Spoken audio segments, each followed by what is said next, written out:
Assalamualaikum warahmatullahi wabarakatuh. Hello guys, we are from Group 8. In this video, we want to share our presentation about vocabulary question skill 8.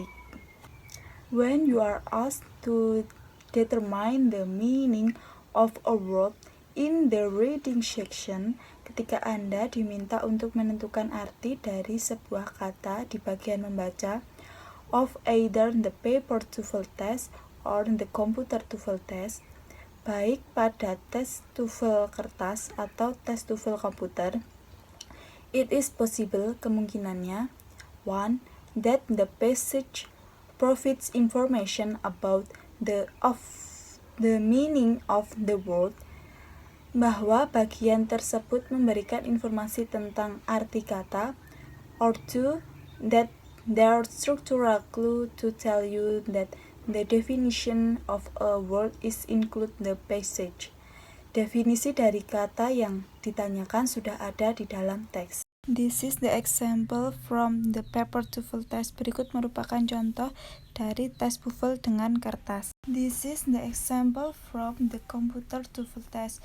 Berikut merupakan contoh tes TOEFL dengan komputer. Teman-teman bisa memahami masing-masing.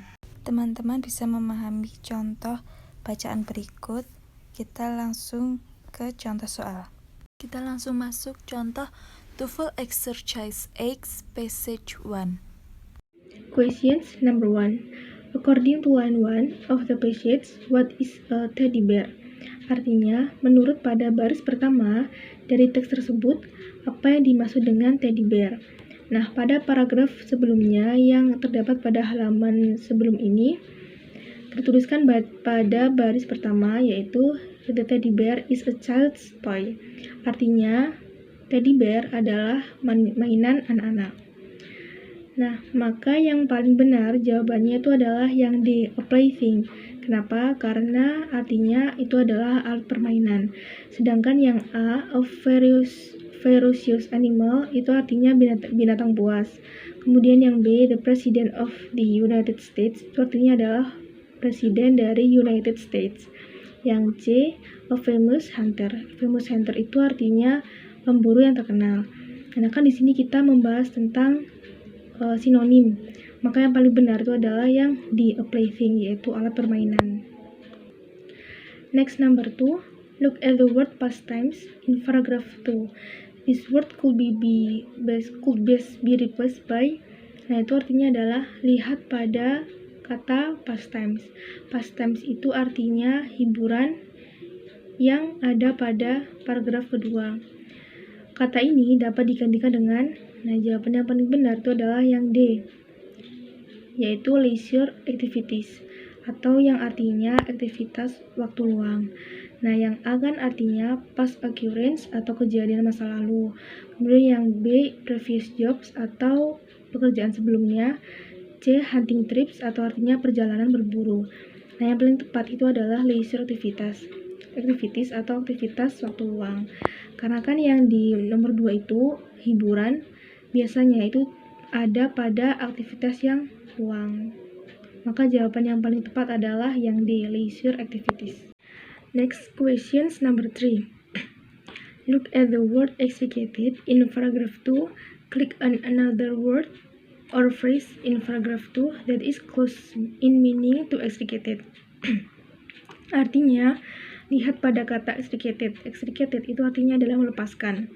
Pada paragraf kedua, klik pada kata lain atau frasa pada paragraf kedua yang memiliki arti dekat dengan extricated. Nah, soal ini itu memiliki tipe yang berbeda, yang mana soal lain ini memiliki ABC-an, sedangkan yang nomor 3 ini tidak memiliki ABC-an. Nah, untuk yang nomor 3 ini, kita mencari arti yang dekat dengan extricated atau melepaskan, yang mana arti yang dekat itu memiliki berada di paragraf yang sama. Nah, itu tadi yang extricated terdapat di paragraf kedua. Pada baris ke-11 itu ada extricated. Nah, di paragraf kedua itu juga ada arti yang hampir mendekati dengan extricated, yaitu set free. Set free itu artinya membebaskan. membebaskan dengan melepaskan itu hampir sama. Jadi jawaban yang tepat adalah set free.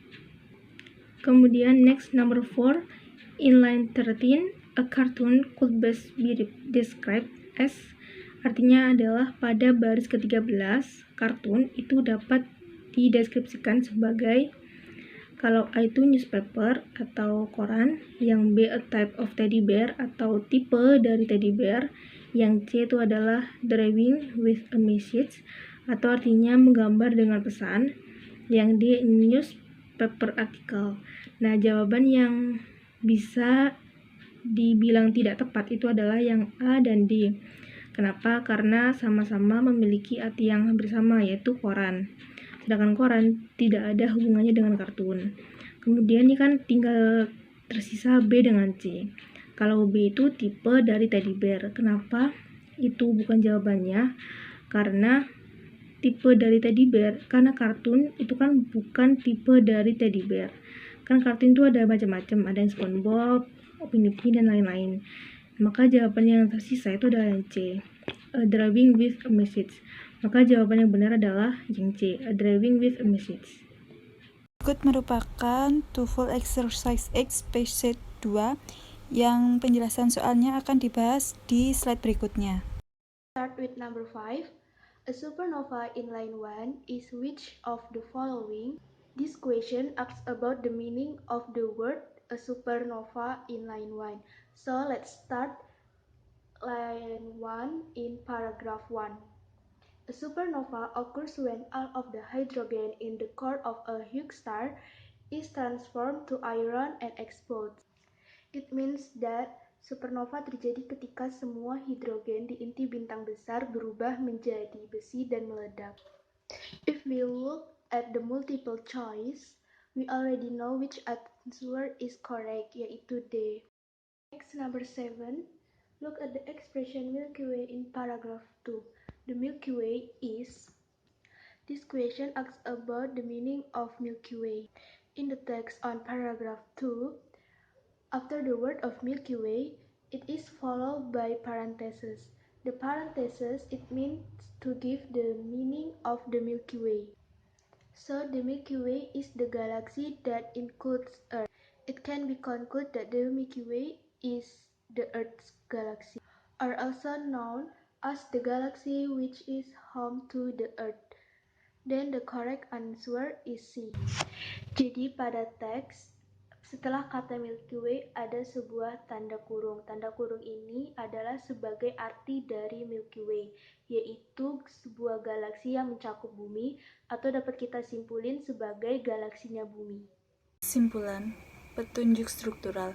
Ada dua tipe jenis pengerjaan tes. Yang pertama, terdapat pada tes TOEFL komputer dan tes TOEFL kertas.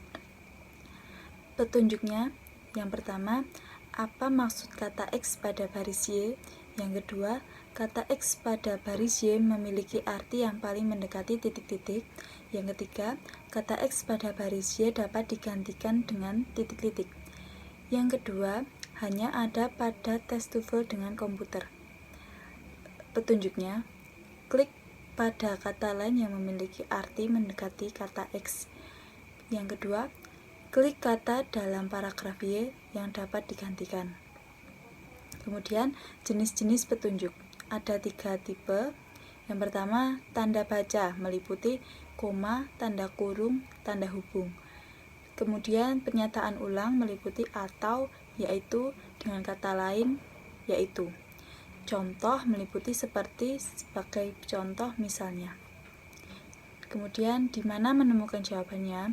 Informasi yang bisa membantu kamu menemukan jawaban yang dimaksud itu biasanya ditemukan setelah tanda baca, pernyataan ulang, ataupun contoh. Bagaimana cara menjawab pertanyaannya? 1. Temukan kata di dalam bagian teks. 2. Lokasikan beberapa struktural clue. Yang ketiga, baca pada bagian dari teks setelah struktural clue dengan cermat. Yang keempat, eliminasi beberapa jawaban yang pasti salah dan pilih jawaban yang paling mendekati benar dari pilihan yang tersisa. We are from Group 11. There are Friza Sufi, Kisra Pinastida, and Yunanda Rizky. Want to say thank you for your attention, and please apologize us if we have mistakes, and don't forget to ask us if you have questions, and if we cannot answer your questions, we can discuss with Miss Desi. Thank you. Wassalamualaikum warahmatullahi wabarakatuh.